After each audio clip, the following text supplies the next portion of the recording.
ओम नमः शिवाय। आज हम आ रहे हैं कर्नाटका के कोलार डिस्ट्रिक्ट में एक बहुत ही यूनिक और डिवाइन जगह कोटिलिंगेश्वर टेम्पल। यहाँ पर आपको मिलेंगे 1 करोड़ शिवलिंग। चलिए शुरू करते हैं आज का ये स्पिरिचुअल और पीसफुल जर्नी। नमस्कार दोस्तों, कैसे हैं आप सब। आशा करता हूँ आप लोग अच्छे होंगे और हम लोग भी अच्छे हैं। आज बहुत दिन के बाद एक वीडियो बनाने का प्लान किया है हम लोगों ने, क्योंकि आज संडे है और हम लोगों ने सोचा कि क्यों ना एक अच्छा मंदिर हम लोग विजिट करके आए।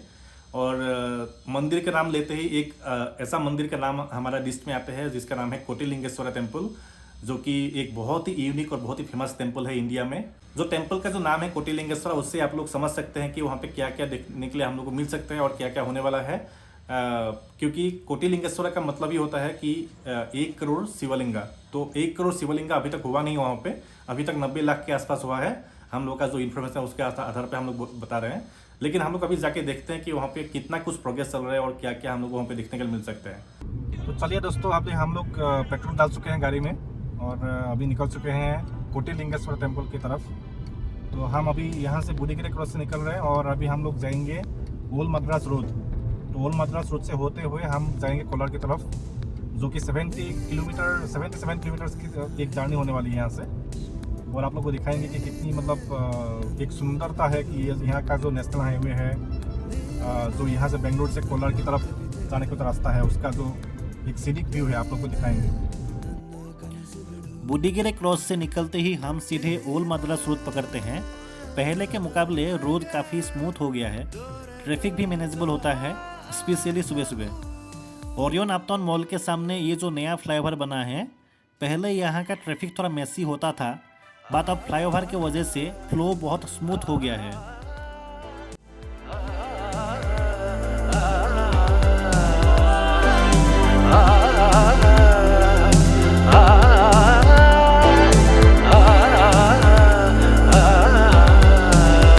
और अब दोस्तों हम चढ़ने वाले हैं लेफ्ट वाले कार्व से newly built Bengaluru Chennai expressway पर। ये एक्सप्रेसवे लिटरली ड्राइविंग का एक्सपीरियंस नेक्स्ट लेवल बना देती है। मक्खन जैसी रोड, क्लियर सराउंडिंग्स और सबसे अच्छी बात, यहाँ पे ट्रैफिक तो है ही नहीं। ऐसा लगता है कि ये रास्ता बिल्कुल आपके लिए बनाया गया हो। आगे चल के हम और भी ब्यूटीफुल व्यूज आपको दिखाएंगे, तो वीडियो को लास्ट तक जरूर देखना। अगर आप चैनल पर नए हो तो लाइक, शेयर और सब्सक्राइब जरूर कर देना।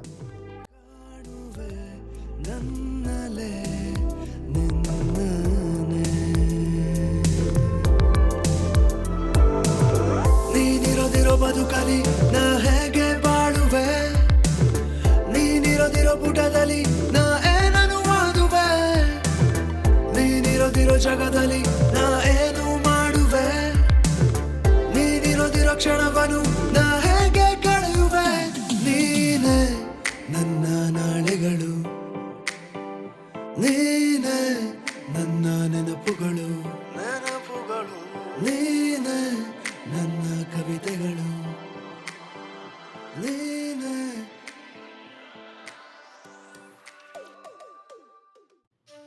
तो फिलहाल हम आ पहुंचे हैं कोटिलिंगेश्वरा टेम्पल के पास और आते हुए रास्ते में हम लोग को 3 टोल गेट्स मिले हैं। एक तो हो गया हमारा घर के पास जो होसकोटे टोल गेट है, वहाँ पे 25 रुपया काटा है। और उसके बाद हमको मिला है हेडागिनावेले जो टोल प्लाजा है, उसमें हम लोग कुछ भी रुपया नहीं काटा है।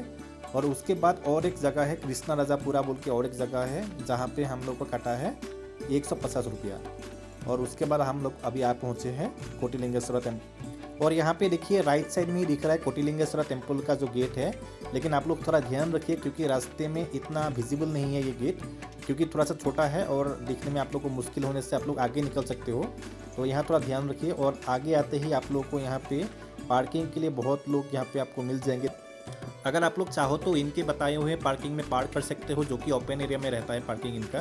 लेकिन अगर आप लोग अंदर जाएंगे तो आपको अंदर में बहुत ही अच्छा पार्किंग मिलने वाला है, वो भी शेडेड पार्किंग मिलने वाला है। लेकिन यहाँ पे अगर आप लोग पार्क करोगे तो आपकी गाड़ी धूप में खड़ी रहेगी और अंदर में आपको शेडेड पार्किंग मिल जाएगा।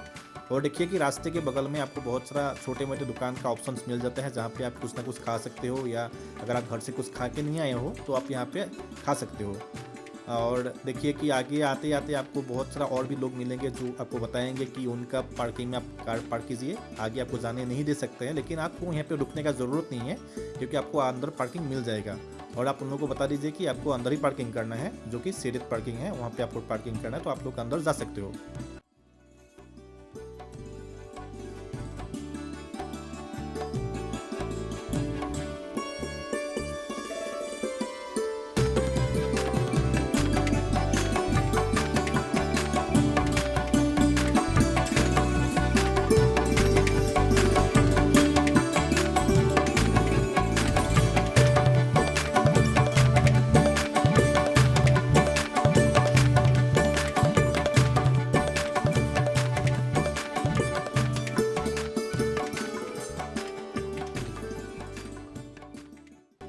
मंदिर के अंदर भी बहुत सारा दुकान आपको मिल जाएंगे जहाँ से आप पूजा का सामग्री खरीद सकते हो। और अंदर जाने के लिए टिकट लगेंगे जो कि 20 रुपया करके हैं 6 साल या उसके ऊपर के लोगों के लिए। और अंदर देखिए कितना भीड़ भाड़ है, जो कि हम संडे के दिन में बहुत लेट में गए थे, बिल्कुल हम लोग दोपहर में गए थे, इसीलिए इतना जाम हमको मिला था, इतना भीड़ भाड़ मिला था। लेकिन अगर आप लोग इससे बचना चाहते हो तो आप लोग सुबह जल्दी प्लान कर सकते हो और जल्दी जाके जल्दी यहाँ से निकल सकते हो।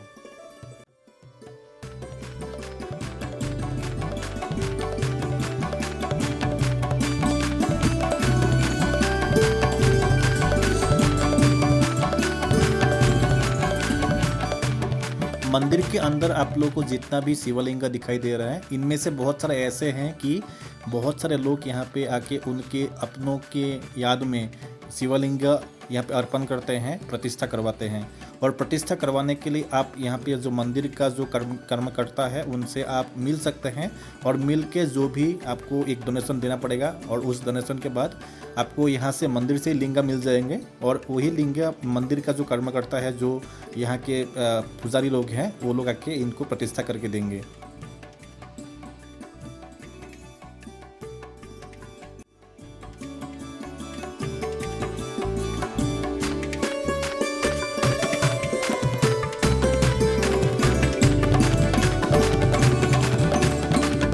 मंदिर का जो मूल आकर्षण है यहाँ का नंदी, जो कि 35 फीट ऊंचा है, और यहाँ का जो सबसे बड़ा शिवलिंग जो कि 108 फीट ऊंचा है।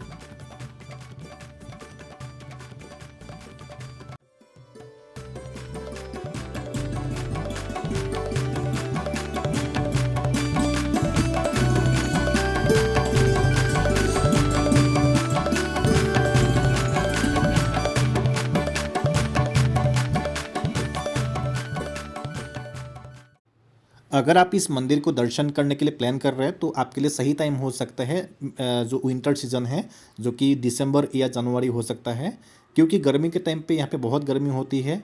क्योंकि आप यहाँ पे देख सकते हैं कि जो भी यहाँ पे पैसेज बनाया गया है सीमेंट में बनाया गया है, और इसके वजह से धूप पड़ते ही यहाँ पे बहुत गर्मी होती है और आपको चलने के लिए दिक्कत हो सकता है।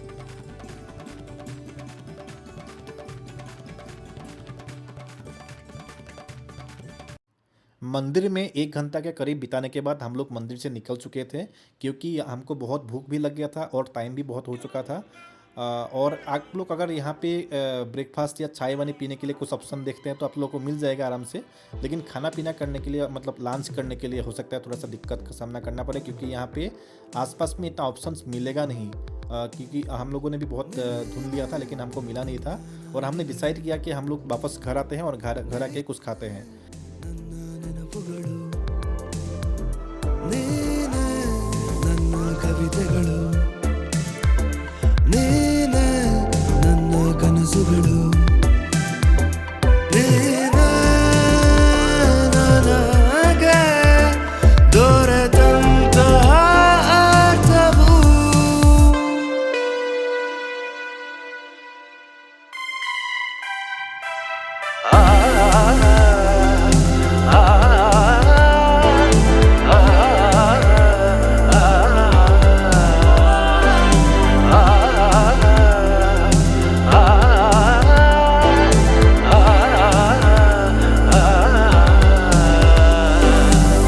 ಪ್ರತಿ ಪುಟದಲ್ಲಿ ನಿನ್ನ ನೆನಪಲಿ ಗೀಚುವೆ ನಿನ್ನ ಹೆಸರಲಿ, ನಿನ್ನ ನಗುವಲಿ ನಿನ್ನ ಉಸಿರಲಿ ಒಂದಾಗುವೆನು ನಾ ಅದರಲಿ.